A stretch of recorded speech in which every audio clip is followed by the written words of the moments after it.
Yuk teman-teman, kita lanjut lagi nih bahasannya ya. Dalam kotak terdapat 11 bola ya, di mana 6 hitam dan sisanya putih. Oke. Jika diambil 4 bola secara acak, oke, maka peluang mendapatkan paling banyak itu 3 bola hitam. Oke, jadi kita disuruh nyari peluang mendapatkan paling banyak itu 3 bola hitam. Nah, gimana nih caranya teman-teman? Oke, jadi di sini ceritanya kan ada kotak nih ya. Ada kotak, terus ada 11 bola, di mana yang 6 itu hitam. Berarti sisanya berapa nih? 5 kan? 5 ini putih. Nah, terus diambil 4. Nah, ini karena nggak ada keterangannya ya. Jadi ini aku anggap diambil 4 bola sekaligus teman-teman ya. Jadi diambil 4 bola ya, 4 bola sekaligus.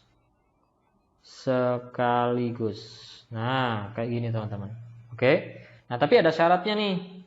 Dimana itu paling banyak itu 3 bola hitam. Paling banyak 3 hitam ya.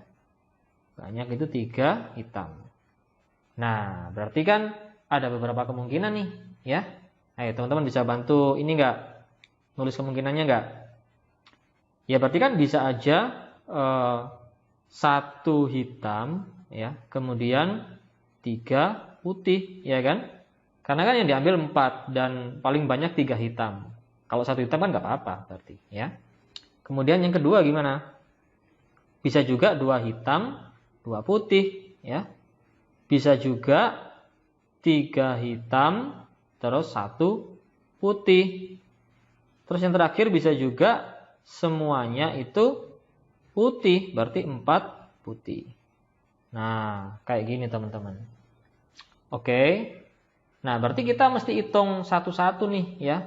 Banyak cara terambil 1 hitam 3 putih ini berapa, banyak cara terambil 2 hitam 2 putih ini berapa, dan seterusnya gitu ya. Oke, kita hitung satu-satu deh. Mulai dari yang ini dulu. Yang pertama nih ya, terambil 1 hitam sama 3 putih. Nah, cara nyarinya gimana? Nah, kita pakai kombinasi ya teman-teman. Kenapa? Karena ini kita anggap bolanya itu nggak dibedakan gitu ya. Maksudnya ke 6 bola hitam dan 5 bola putih ini nggak kita bedakan urutannya gitu teman-teman. Ya. Nah, jadi kita pakai kombinasi. Oke? Jadi ini kalau kita mau ngitung banyak caranya, berarti kombinasi dari 61 ya dikaliin kombinasi 53 karena banyak bola hitam keseluruhannya ada 6. Terus ini kan 1 nih berarti 61, ini 5, ini 3, 53 kayak gitu teman-teman. Nah, teman-teman udah tahu rumusnya kombinasi enggak? Jadi kalau misalkan kombinasi A, B gini teman-teman ya, ini berarti A faktorial ya dibagi dengan A min B faktorial dikali B faktorial. Nah, rumusnya kayak gini teman-teman. Teman-teman nanti bisa review lagi materinya ya. Oke, nah sekarang kita hitung nih. Jadi ini 6 faktorial per, oke ini aku ini dulu deh biar kelihatan ya. 6 faktorial per, berarti kan kalau A min B berarti 6 min 1 tuh, 5 faktorial dikali 1 faktorial gini teman-teman. Ini berarti 5 faktorial per 5 kurangin 3, 2 faktorial, 3 faktorial. Nah, jadi kita hitung kayak gini teman-teman. Berarti ini berapa?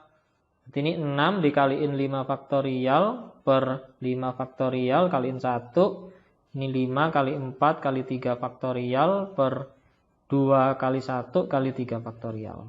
Nah, gini teman-teman ya. Ini kali nih. Coret, 6 bagi 1, 6. Ya, ini coret, 4 bagi 2, 2, 5 kali 2, 10. Berarti ini 60. Yang ini berarti 60. Oke, kayak gitu ya.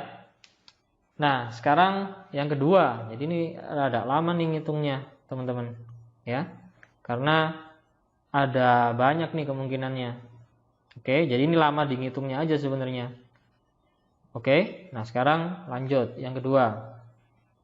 Berarti untuk 2H, 2P ini banyaknya kemungkinannya kombinasi 62 dikali kombinasi 52. Nah, kayak gitu teman-teman. Oke, langsung aja ya. Berarti ini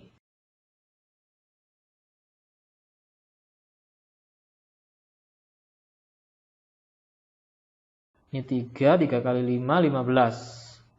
Yang ini 2 berarti 10. Nah, berapa nih? 150. Nah, yang ini 150 nih teman-teman. Oke? Nah, gini nih, ini 150. Nah, kemudian lanjut yang berikutnya yang ini 3H1P. Oke? Nah, yang ketiga itu berapa nih? 3H1P. Oke, berarti banyak caranya kombinasi 63 dikali kombinasi 51 ya. Nah, jadi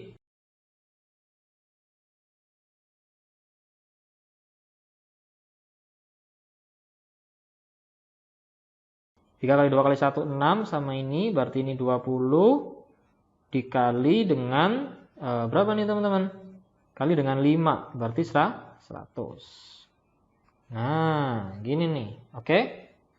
Nah, sekarang yang terakhir, ya. Ini aku hapus dulu deh. Nah, yang terakhir itu cuman ini doang ya.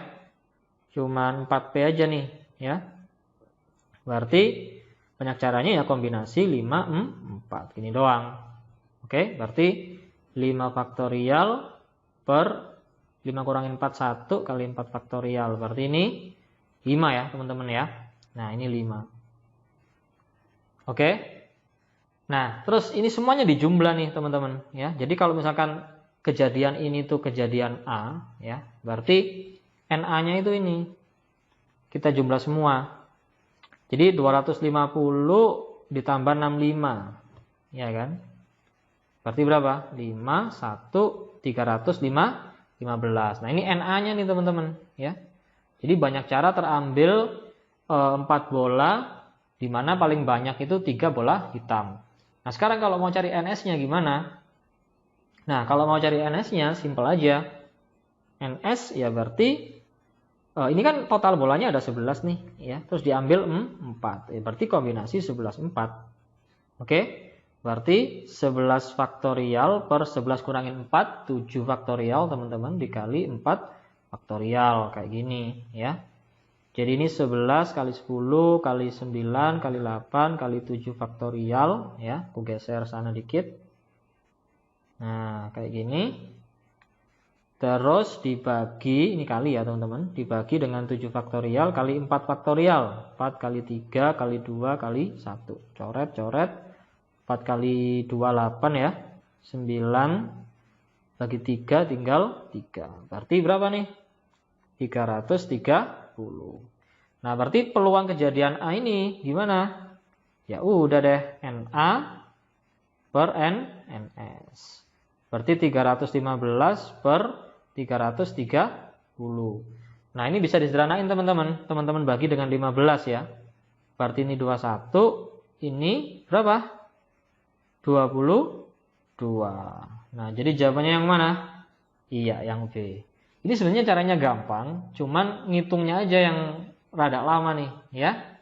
Oke, kayak gitu ya teman-teman ya, bisa ya. Oke, kita lanjut lagi ya teman-teman. Diketahui fungsi G ya mempunyai turunan pada selang ini antara min 4 dan 12 ya. Dengan G aksen X-nya itu lebih besar daripada 0 atau positif pada himpunan ini ya. Jadi pada selang antara min 4 dan 4, kemudian pada selang antara 5 dan 12.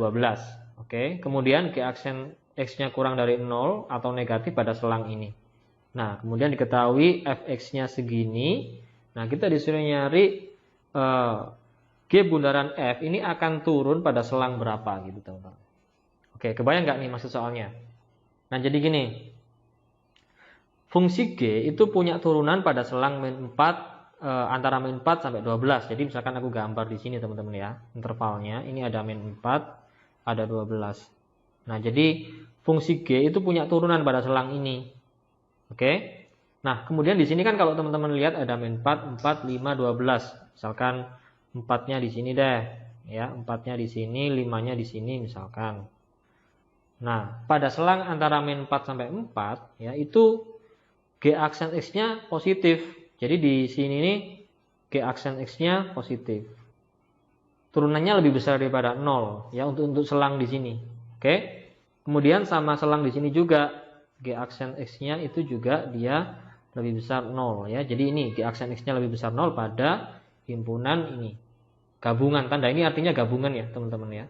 Nah kemudian untuk selang yang ini itu G aksen X-nya negatif gitu loh ya, kurang dari 0 kayak gitu teman-teman. Oke.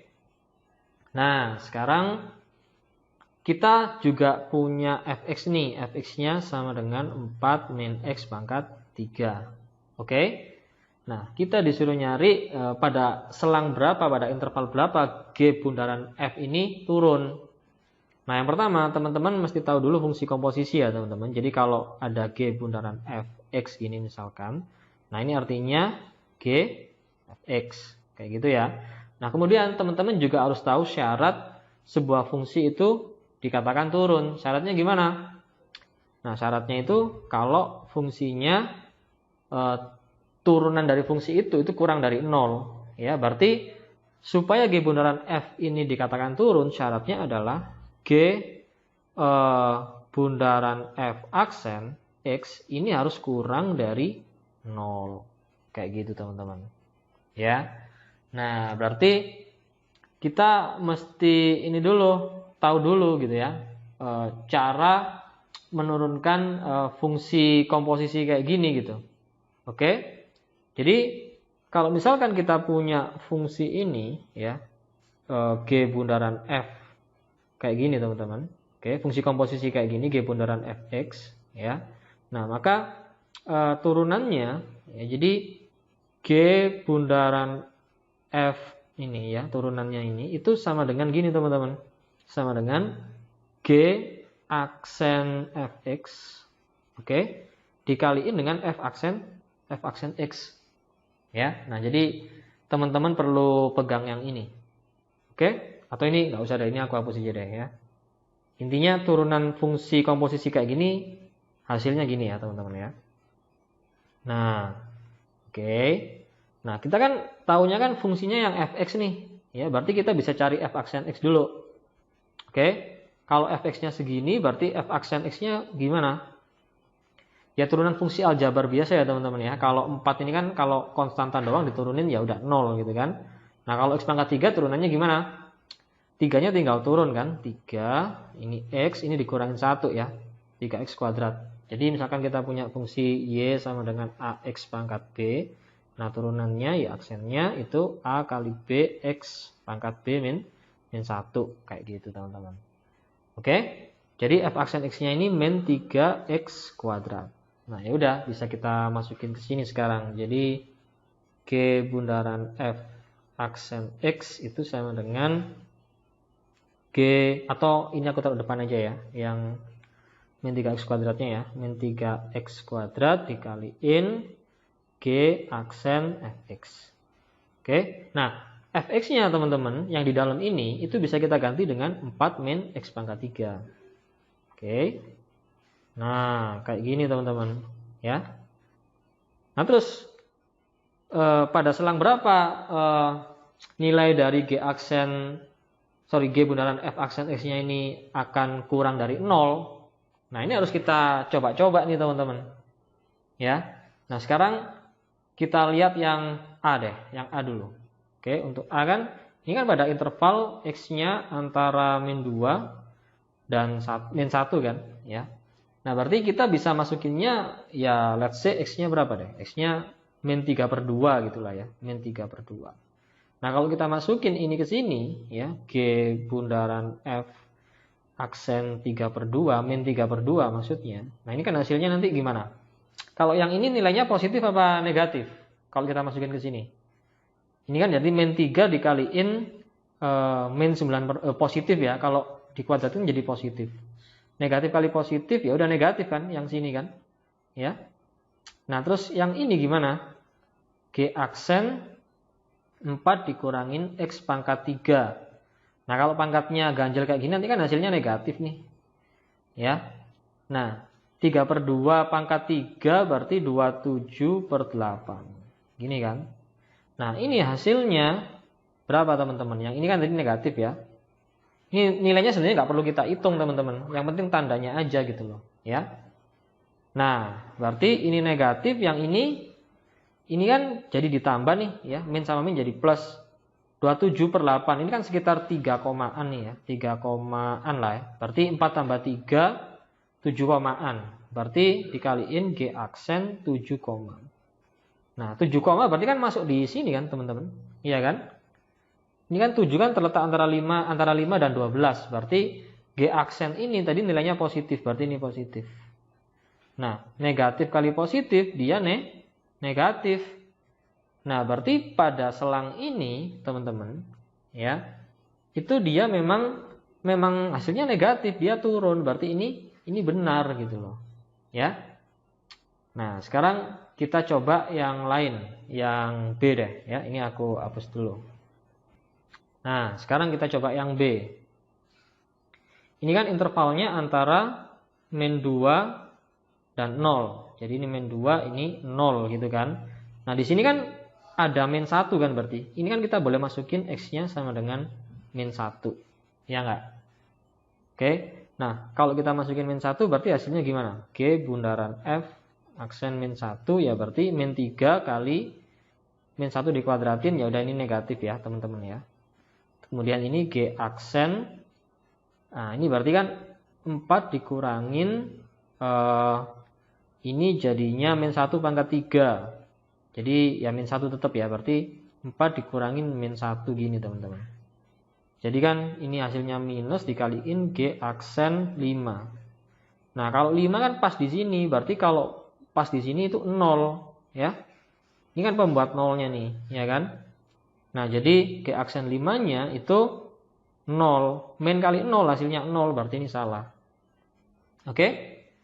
Nah, ini juga akan salah teman-teman yang ini. Kenapa? Karena kalau yang C ini kan antara min 2 sama 1 ada X sama dengan 0 kan? Karena kalau X-nya sama dengan 0, kalau dimasukin ke sini itu hasilnya akan 0, sehingga ya udah hasilnya G bundaran F aksennya jadi 0. Berarti ini juga salah ya. Nah, yang ini juga salah karena ini juga ada X sama dengan 0. Ini juga salah.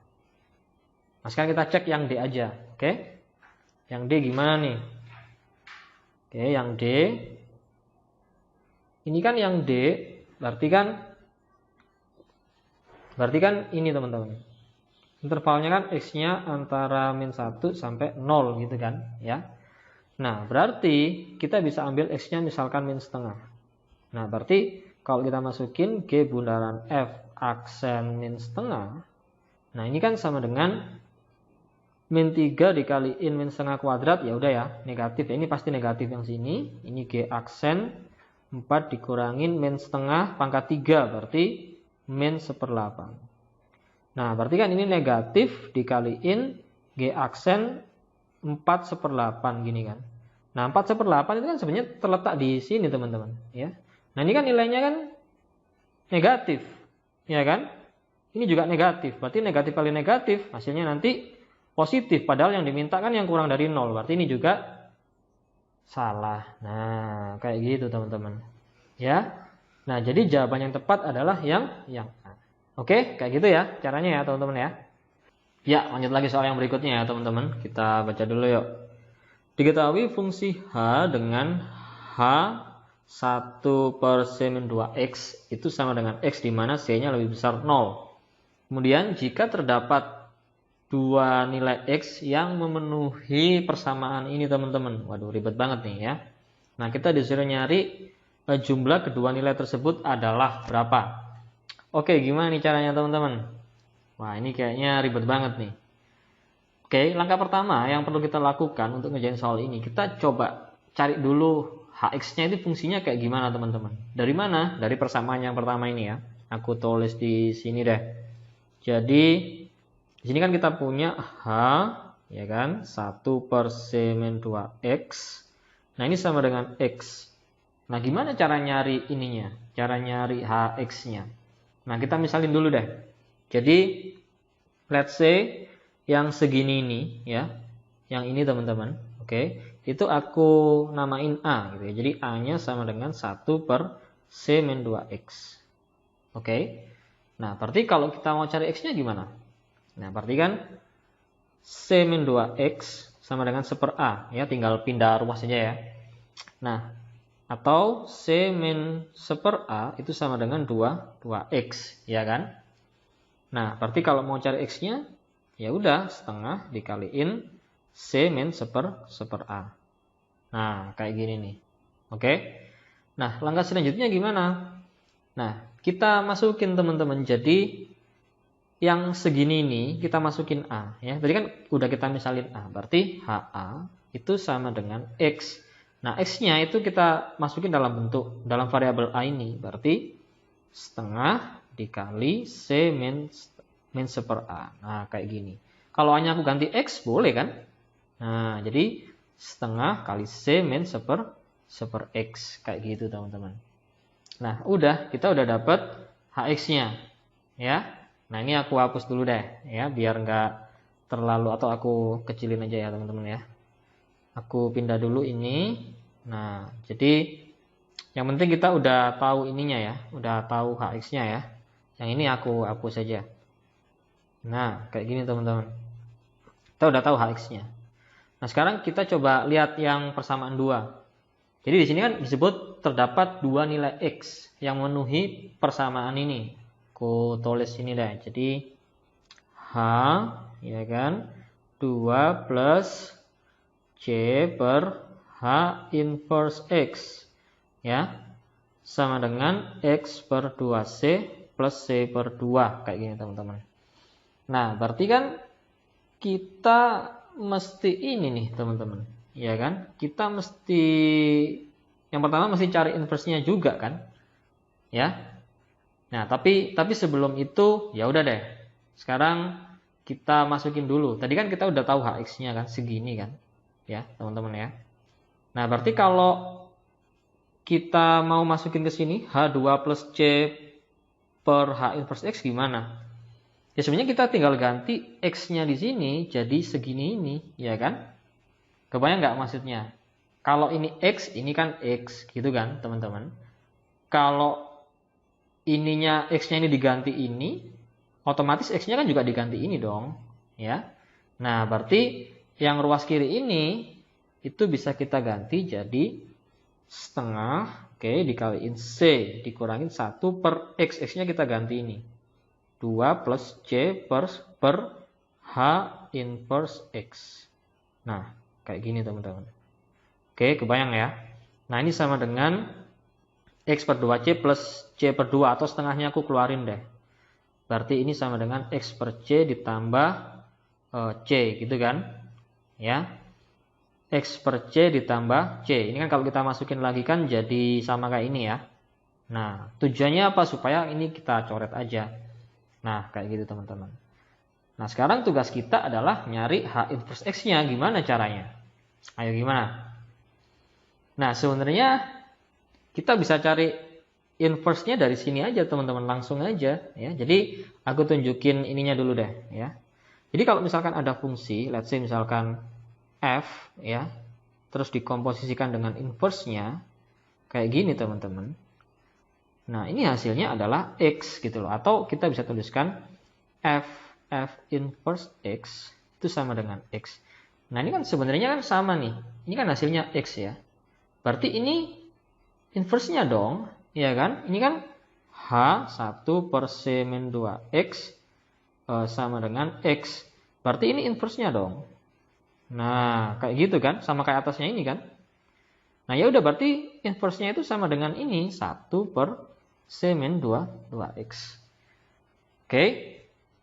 Nah, sekarang kita coba ini ya, masukin ya, teman-teman ya.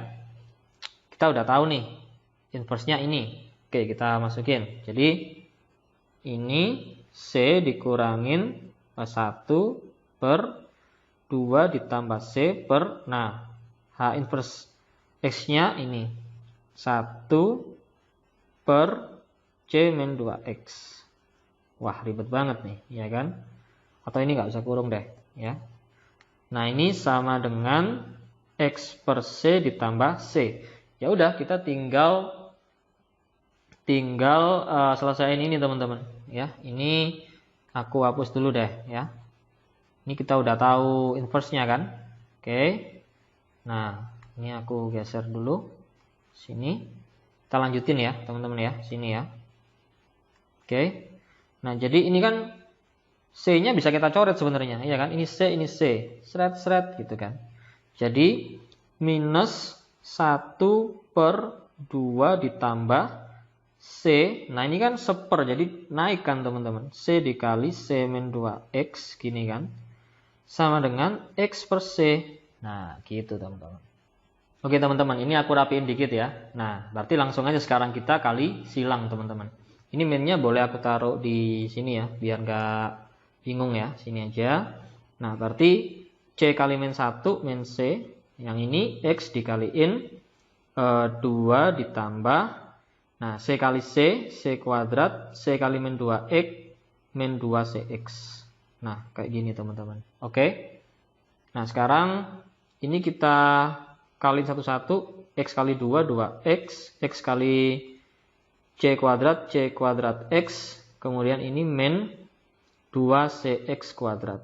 Nah, terus kita pindah semuanya yang di ruas kanan ke ruas kiri teman-teman. Jadi yang min 2CX kuadrat jadi positif ya.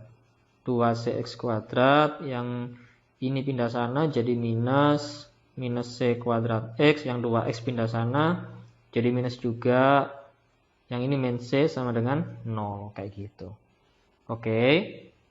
Nah, sekarang ini kan sama-sama ada X-nya nih, kita faktorin ya. Jadi ini minus, ini otomatis jadi plus C kuadrat plus 2. Kayak gini teman-teman. X dikurangin C. Ya. Nah, terus kita kan disuruh nyari ini, jumlah kedua nilai. Karena di sini kan terdapat dua nilai X. Nah, sebenarnya nyari jumlah kedua nilainya ini simpel aja ya. Kita tinggal pakai rumus teman-teman. X1 plus X2 itu kan sama dengan apa? Masih ingat? Iya, min B per A. B-nya yang mana? A-nya yang mana? Nah, jadi yang A-nya itu ini teman-teman ya. Yang B-nya yang ini. Jadi A itu koefisien dari X kuadrat. Oke. Nah, kemudian untuk B itu koefisien dari X. Nah, jadi ini A-nya, ini B-nya. Kayak gitu ya. Ya udah, langsung aja kita masukin. Berarti X1 tambah X2 sama dengan min B-nya kan min C kuadrat plus 2. Gini kan teman-teman. Nah, A-nya kan 2C. Min sama min jadi positif. Nah, ya udah berarti C kuadrat plus 2 per 2C.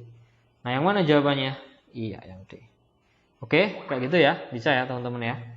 Ya, lanjut soal berikutnya ya teman-teman ya. Kita baca dulu yuk. Diketahui vektor PQR dengan panjang vektor Q-nya itu 12 ya, panjang vektor R-nya 13.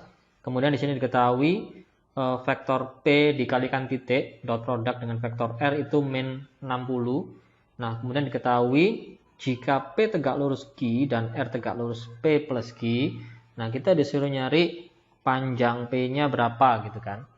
Oke, gimana nih caranya? Oke, kita tulis dulu data-datanya ya teman-teman ya. Jadi panjang vektor Q-nya itu sama dengan 12 ya.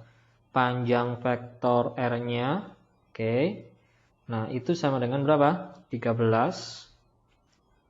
Kemudian vektor P dikalikan titik dengan vektor R itu sama dengan min 60 ya. Apalagi yang diketahui P tegak lurus dengan Q. Kemudian R tegak lurus dengan P plus Q. Oke. Nah, gimana nih? Ini kan. Nah, kemudian kita disuruh nyari panjang P-nya berapa. Nah, gimana nih caranya teman-teman? Nah, kalau aku pribadi nih, ya ngerjain soal ini, aku coba bikin sketsanya dulu teman-teman. Jadi di sini kan kita tahu kalau P-nya kan tegak lurus Q. Ya udah deh, kita misalkan anggap P-nya gini deh teman-teman ya. P-nya ke sana, ya kan? Kemudian Q-nya ke sana, gitu ya. Kayak gini misalkan ya. Misalkan kayak gini. Jadi ini vektor P, ini vektor Q. Ya, panjangnya berapa? Q-nya tadi 12 ya.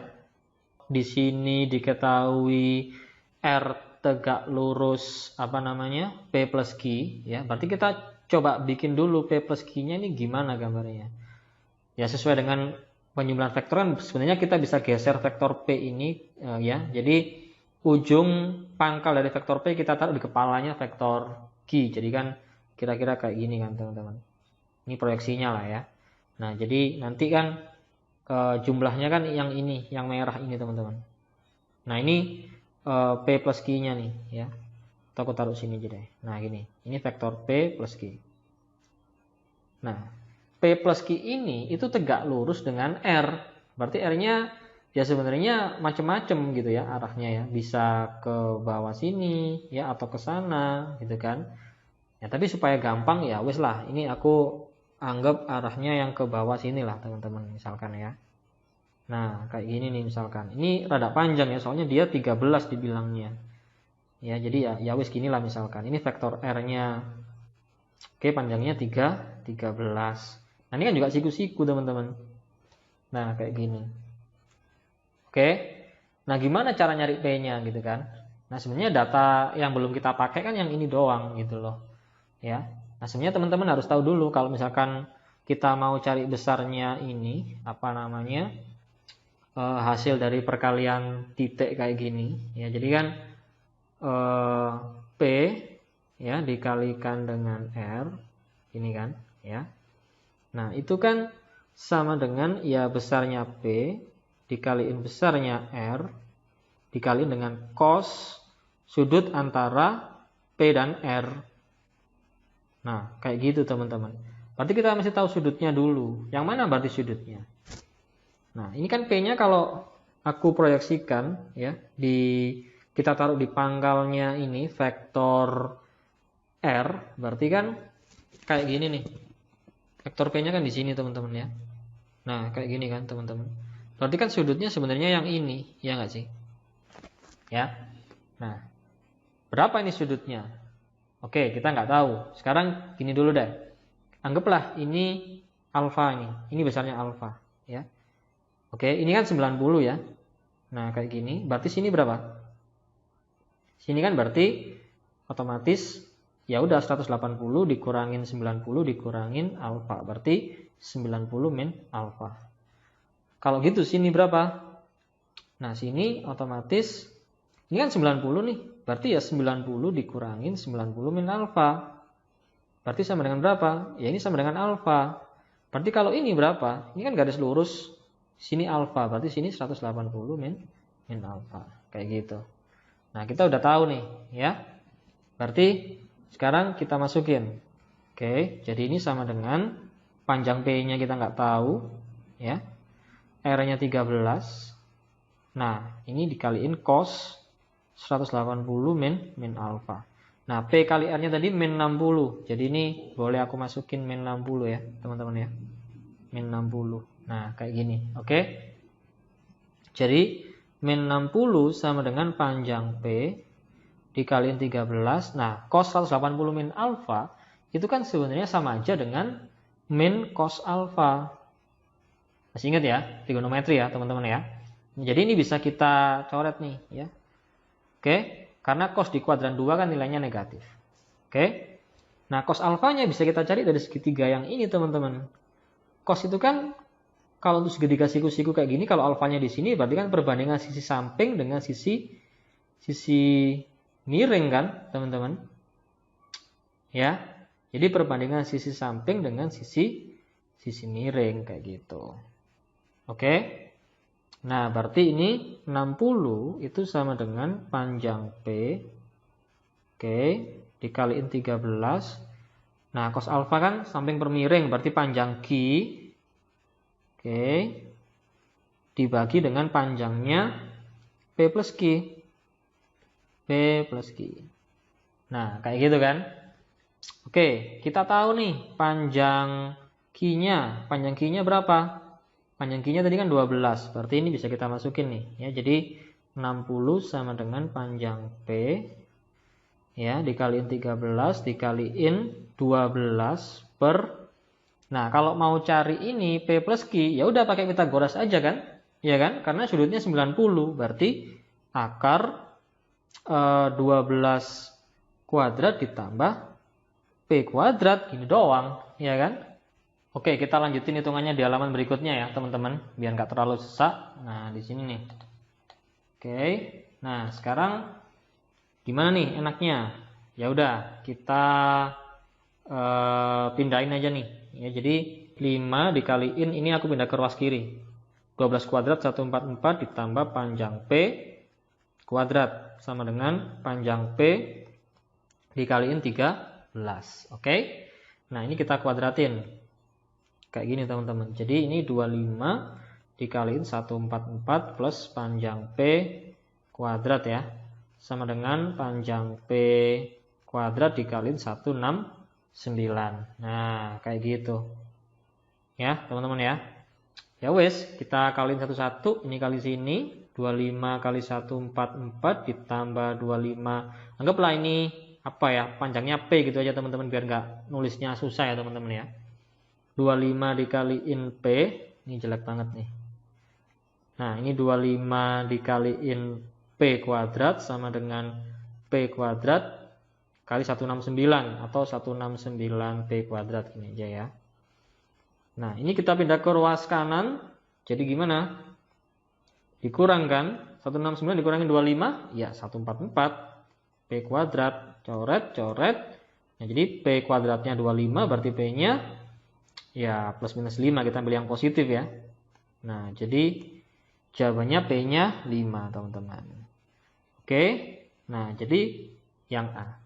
Oke, kayak gitu ya, bisa ya.